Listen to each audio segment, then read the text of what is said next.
Jama'a assalamu alaikum, barkanmu da wannan lokaci. Yadda zaka samu 10,000 a sati. So zaka je Play Store ne ka je ka dauko Cashbox. To idan ka dauko zaka zo misali ga ta nan sai ka shiga ciki. So idan ka shiga ga wato ainihin phone number ka sai ka zo ka sa phone number ɗinka a ciki. Bacin ka sa wato phone number ɗinka zaka zo wato ka sa username ɗinka a nan, name ɗinka a nan gashi nan already. Nan ka sa name ɗinka nan ma zaka zo ka sa full name ɗinka ne gaba ɗaya. Sai nan ka sa email address gashi nan dai kuna gani, ka sa email address ɗinka a nan. Sai nan ma ka zo ka sa wato password ɗinka sai ka yi confirming. Sai ka sa referral code. Already referral code dama mun riga mun ajiye muku shi a wannan dashboard ɗin na wannan bidiyo. Sai wato ainihin da referral code nan a wajen already na riga na buɗe, yanzu ba zan kuma sake buɗewa ba. So ga referral code ɗina nan a wajen. So kamar yadda na nuna muku, so sai ka dawo wato bacin ka sa wannan abun, ka sa hotonka, ka sa full name ɗinka kamar yadda ake bukata. So zan dawo baya wato ainihin sai na zo na yi login ɗin nawa kamar haka. Wato zan zo sa phone number ɗita a nan wajen kamar yadda kuke gani. Bacin na sa phone number ɗita zan zo sa wato ainihin password ɗina a nan wajen misali kamar haka. Bacin na sa wato ainihin password ɗina zan zo yi login.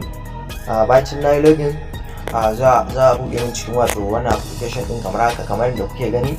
So idan ka tashi za ka zo wato ainihin ka zo a setting gashi nan kamar yadda kuka gani a rubuce setting. Bari muku yadda za ku gane. So gashi nan za ga an sa setting. So kana danna setting za ka zo wato ainihin ka danna za ka zo ka danna wato nan gurin kamar misali nan haka. So bacin ka danna za ka zo wato ainihin ka sunan ka ne baka sa daidai ba, waye baka sa daidai ba, za ka zo wato ainihin ka gyara. Bacin ka gyara wato za ka dawo ka zo nan wato kamar yadda kake gani gashi nan za ka ga nan wajen an sa maka withdraw. Gashi nan za ka an sa maka withdraw. Sai ka zo ka danna, idan ka danna za ka zo ka danna wato ainihin gashi nan za ka ga nan ma an sa ma withdraw. To sai ka danna. To gashi nan kamar yadda kuke gani yadda za ka riga wato ainihin cire kuɗin ka idan ka buɗe wannan application ɗin. So yanzu za mu nuna muku yadda za ka ringa yin wato ainihin aiki ko wani abin nan da za ka ringa samun kuɗi.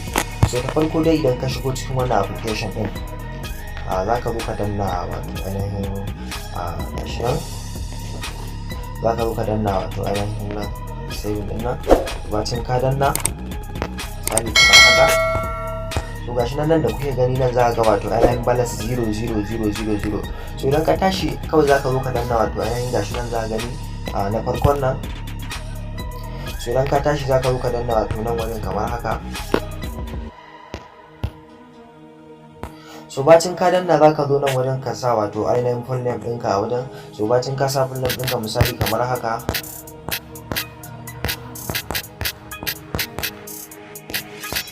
Bacin ka sa full name ɗinka wato za ka zo wato ainihin ka danna nan wajen gashi nan za ga an sa maka gashi nan za ga an sa maka wato naira 100,000 a wajen misali kamar haka. Sai ka danna. So ba ka danna musu wato ainihin yes. So gashi nan to sai ka zo ka yi confirming wato ainihin a nan wajen misali kamar haka. Sai ka zo ka danna. So idan ka danna za su ce ka sa wato kai adin ɗin katinka ko kuma kai wato adin ɗin wani plastic katinka ko kuma wani abu. So idan ka tashi ba sai ka yi musu adin ba, kawai sai kai back ka fito gaba ɗaya. So sai ka ƙare haka ne za ka dinga musu haka ka yi sau 5.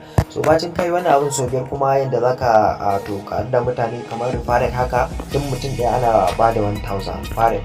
So gashi nan misali kamar haka, gashi nan za ga an sa maka gashi nan za a gani nan wajen gashi nan referral. To sai ka danna. So gashi nan kamar yadda kake gani wato ainihin duk mutum da za a baka naira 1,000 idan ka buɗe masa gashi nan. So duk mutum da idan ka buɗe masa to za su baka naira 1,000. So wannan shine referral code ɗinka misali gashi nan a nan wajen. Idan ka buɗe kai ma za su sama referral code ɗinka a wajen kamar yadda suka samu wannan referral code ɗara. So idan ka tashi za ka danna sharing. Idan ka danna sharing sai ka tura mutum wato ainihin sai ya buɗe. So mutum idan ya buɗe ya sa referral code ɗinka, insha Allah kana buɗewa ba tare da ɓata lokaci ba za a samu naira 1,000 ɗinka. So kada kuma ta wanda bai mana subscribing bai danna mana subscribing sannan ya danna mana alamar kararrawa, domin haka yana ba mu ƙwarin gwiwa da mun samu shirye-shiryen mu ɗora muku. To jama'a mun gode.